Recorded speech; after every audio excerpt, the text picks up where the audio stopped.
Reit yng nghanol brifddinas Madagascar, Antananarivo, mae prif swyddfa FJKM.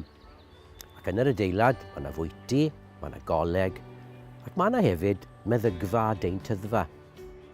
Mae'r prif feddyg, gŵr o'r enw Dr Philip, yn gweld tua 60 o bobl bob dydd. Mae'n rhoi cyngor meddygol iddyn nhw ac yn rhoi meddyginiaethau iddyn nhw hefyd. Tasyn nhw'n mynd mas i defnyddio'r system iechyd preifat, fydde fe'n costio 10 gwaith cymaint beth maen nhw'n talu amdano fe yn y fan yma. Yn ogystal â y bobl oedd Dr Philip yn gweld yn ei stafell lle, roedd yna deintyddfa, sydd hefyd yn gweld nifer o bobl bob dydd, bobl yn dod gyda phroblemau deintyddol.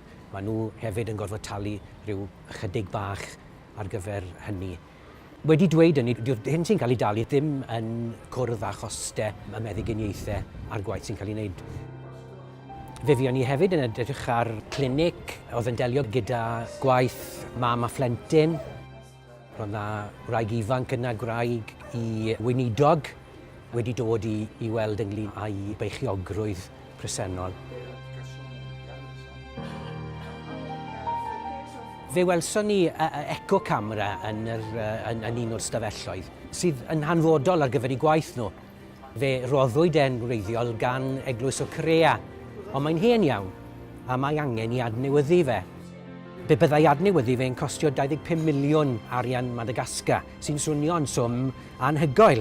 Ond pan chi'n ystyried bod pint sy'n cyfateb i 2,500 o ariari, mae'r swm yn dod yn fwy realistig. Mae'n rhywbeth gellid i wneud yn ddigon resymol a dweud y gwir pe byddai'r arian gyda nhw. Wy'n credu mae'r ddau beth nath yn haro i fwyaf fan hyn oedd rhyfeddu at amrywiaeth a maint y gwaith sy'n cael ei wneud mewn lle mor fach a mor sylfaenol ar lle arbennig yma. Ond hefyd y person wnaethon ni gyfarfod yn y gwmpas, sef cyfarwyddwr a phrif feddyg y meddygfa yma, Dr Philip.